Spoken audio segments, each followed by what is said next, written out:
सच्चिदानंद सदगुरु साईनाथ महाराज की जय। ओम साई राम। मित्रों, आज का ब्लॉग आप सभी हमारे साईं परिवार के लिए विशेष लाभकारी और कल्याणकारी है, क्योंकि आज के ब्लॉग में अपने साईं परिवार के लिए बहुत ही विशेष ब्लॉग लेकर के आए हैं।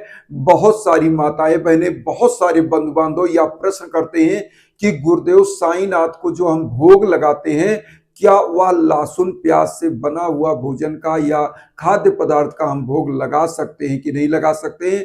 बाबा की पूजा जब हम करते हैं अनुष्ठान के रूप में, तो क्या हम लहसुन प्याज खा सकते हैं कि नहीं खा सकते हैं। साईं सच्चरित्र का सप्ताह पारायण पाठ जब हम कर रहे होते हैं, तो क्या लहसुन प्याज से बना हुआ भोजन हम खा सकते हैं कि नहीं खा सकते हैं।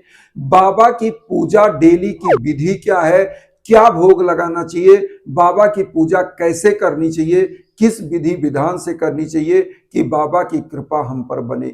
आज इसी मुद्दे पर हम ब्लॉग लेकर के आए हैं, क्योंकि बहुत सारे बंधु बांधव, बहुत सारी माताओं बहनों का यह प्रश्न आया है हमारे इंस्टाग्राम पे, हमारे व्हाट्सएप नंबर पर, हमारे पास कॉल मैसेज बहुत सारी चीजें आई। तो आज हमने सोचा कि आप तक एक ब्लॉग बना करके पूरी विशेष विधि की जानकारी दी जाए कि आखिर लहसुन प्याज क्यों नहीं खाना चाहिए, या लहसुन प्याज खा सकते हैं कि नहीं खा सकते हैं, हम पूजा कैसे करें, क्या भोग लगाएं, डेली की पूजा कैसी होनी चाहिए। आज इसी मुद्दे पर हम चर्चा करने वाले हैं।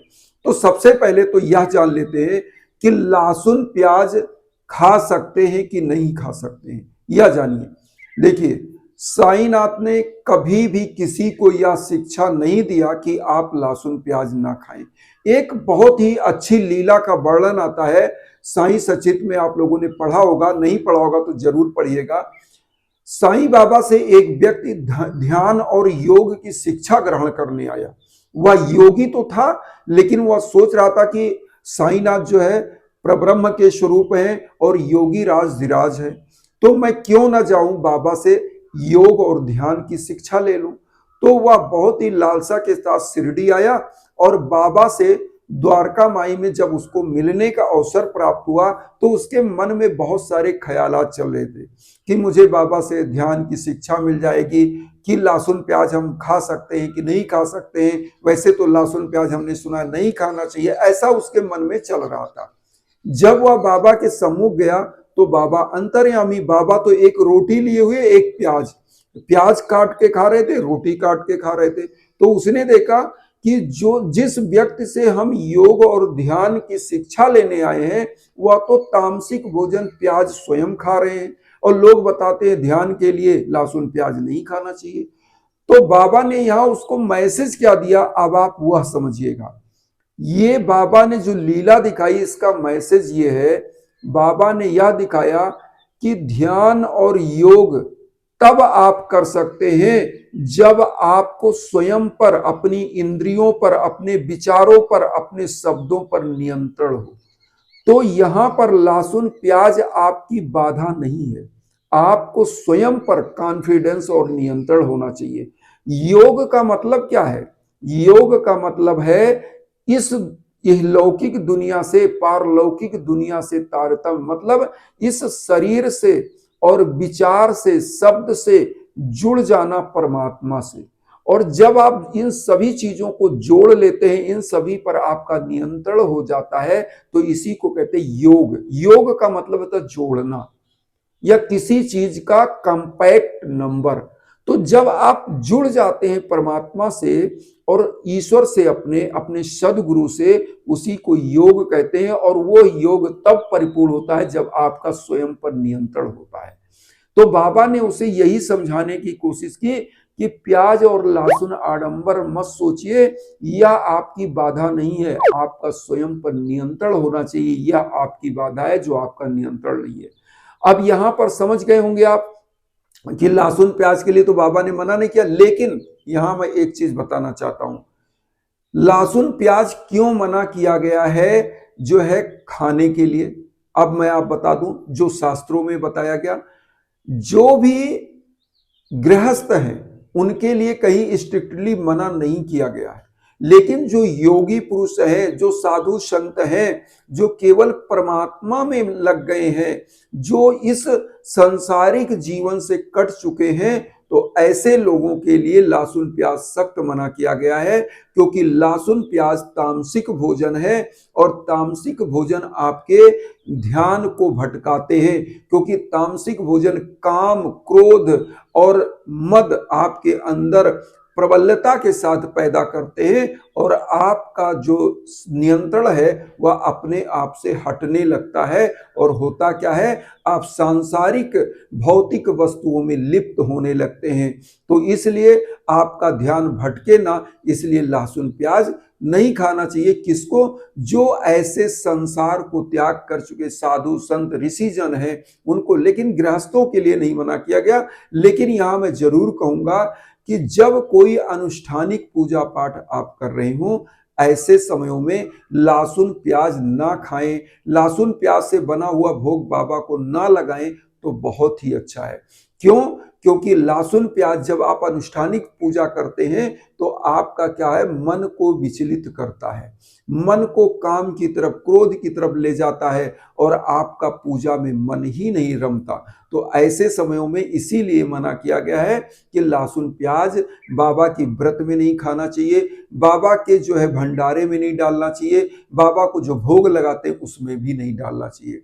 अब यहाँ आता है कि बाबा की पूजा, अगर हम मान लीजिए साईं सचित का सप्ताह पारायण पाठ कर रहे हैं, तो क्या सप्ताह पारायण पाठ के बाद, चूंकि एक हफ्ते का सप्ताह पारायण पाठ होता है, एक सप्ताह का 7 दिन में साईं सचित समाप्त करनी होती है, तो क्या इस बीच में हम सप्ताह पारायण पाठ के बीच में ऐसा जो है भोजन कर सकते हैं जिसमें लहसुन प्याज पड़ा हो? तो मैं तो अपनी तरफ से यही कहूंगा कि जितना बचा सके बहुत अच्छा है, बचा सके तो बचा ले, क्योंकि लहसुन प्याज से केवल 7 दिन, केवल 7 डेज आपको बचाना है, उसके बाद आप खाइए। लेकिन यहां पर मैं कहूंगा कि आप अगर नहीं बचा सकते तो कहीं ऐसा मना नहीं किया गया है कि आप लहसुन प्याज ना खाएं, ऐसा कोई रिस्ट्रिक्शन नहीं लगाया गया है, कहीं लिखा ही नहीं है किसी भी बाबा की बुक में।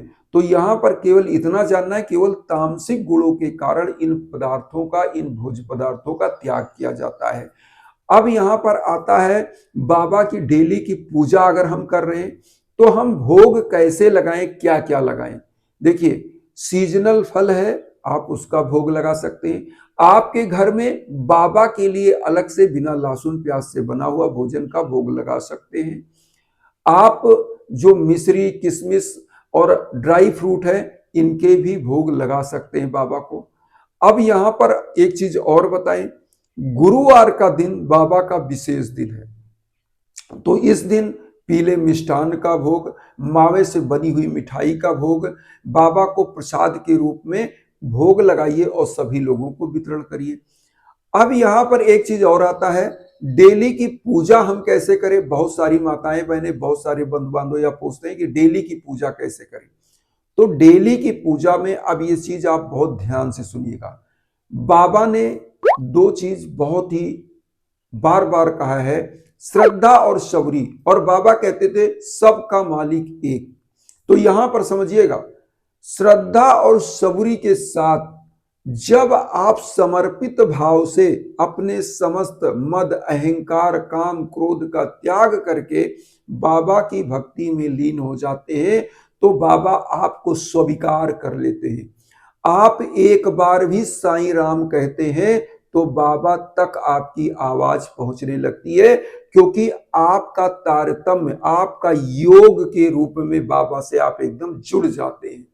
और जब बाबा से जुड़ जाते हैं, ऐसे भक्तों का आपने बहुत बार चर्चा सुना होगा कि ऐसे संत थे, ऐसे साधु थे, ऋषि थे, जो एक बार भी कोई चीज बोल देते थे वह सत्य हो जाता था। वो क्यों होता था? क्योंकि उनकी वाणी पर सदैव ब्रह्म निवास करते थे, सरस्वती निवास करती थी, क्योंकि वह कभी भी अनर्गल चीजों में उनका दिमाग नहीं चलता था, परम पिता परमेश्वर से उनका एकाकार हो चुका होता है।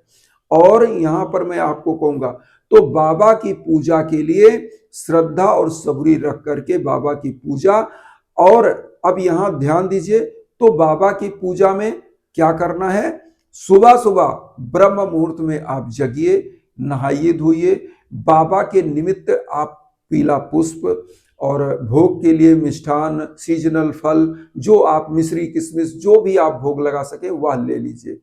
उसके बाद एक घी का दीप ले लीजिए। घी नहीं है, देखिए गुरुवार को तो घी का दीप जलाइए, अदर डेज में कोई भी दीप जला सकते हैं। सरसों के तेल का दीप, तिल का तेल का दीप आप जला सकते हैं। लेकिन गुरुवार को चूंकि गुरु का दिन है, इस दिन आप घी का दीप जलाए तो बहुत ही बेहतर माना जाता है।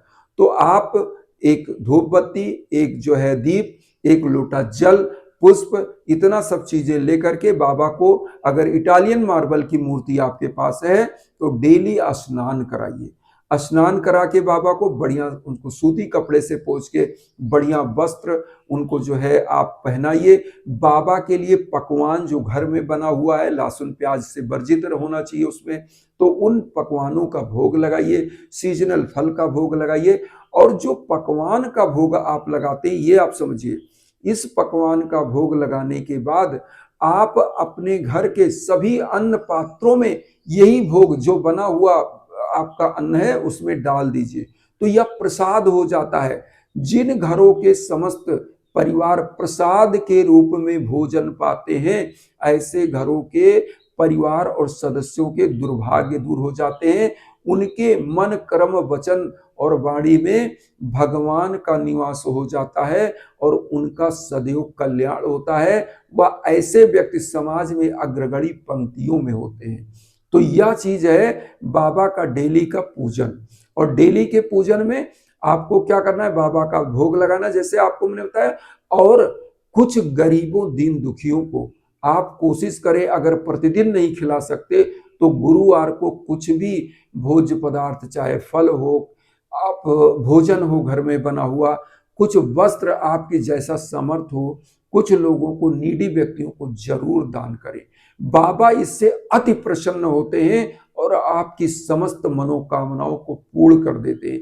क्योंकि बाबा के बारे में कहा जाता है, बाबा स्वयं साईं सचित में, चूंकि हेमाड पंत जी ने जरूर लिखा, लेकिन बाबा तो हेमाड पंत जी के मन मस्तिष्क में बैठ करके ही साईं सचित लिखवाया। तो बाबा ने उसमें कहा है, जो भक्त अनन्य भाव से समस्त प्रकार के अहंकार का त्याग करके मेरे शरण आ जाता है, ऐसे भक्तों के घर में अन्न, धन, वस्त्र की मैं कभी कमी नहीं होने देता। बाबा ने कहा है, जिस भाव से तुम मेरी तरफ देखोगे उसी भाव से मैं तुम्हारी तरफ देखूंगा और तुम्हारा कल्याण होगा। तो यहाँ पर सबसे बड़ी चीज क्या है कि सच्ची श्रद्धा और निष्ठा। इस चीज के साथ कोई भी पूजा, किसी भी देव की पूजा, इस सृष्टि के किसी की भी पूजा आप करते तो आपका कल्याण होता है और समस्त प्रकार की मनोकामनाएं पूर्ण हो जाती हैं। तो इसी भावना के साथ यहाँ पर एक चीज और कहेंगे कि बाबा की किसी भी पूजा पाठ के संबंधित अगर कोई भी जानकारी चाहिए तो हमारे व्हाट्सएप नंबर पर, हमारे इंस्टाग्राम पर निसंकोच आप कार्य करिए, मैसेज करिए, हम सदैव आपके लिए तत्पर हैं। यहाँ पर एक चीज और कहेंगे, अगर आपके जीवन में किसी भी प्रकार की भीषणतम बाधाएं चल रही हैं, चाहे वह संतान प्राप्ति की बाधा हो, नौकरी, बिजनेस, व्यापार की बाधा हो, या घर परिवार में कोई किए किराए की बाधा हो, कोई समस्या हो, तो उसके लिए यज्ञ, आजन, हवन, पूजन के लिए हमारे व्हाट्सएप नंबर पर, इंस्टाग्राम के लिंक पर आप मैसेज करिए, कॉल करिए, निसंकोच करिए, मैं सदैव आपके लिए उपलब्ध हूं। इन्हीं भावनाओं के साथ वसुधैव कुटुंबकम की जो भावना हम लेकर चले, उसमें आप सभी लोग चैनल को सब्सक्राइब करके हमें भी अपना परिवार बनाइए। उन बंधु बांधवों तक वीडियो को जरूर शेयर करिए जो किन्हीं कारणों से कष्ट में, दुख में। इसी भावना के साथ ओम साई राम।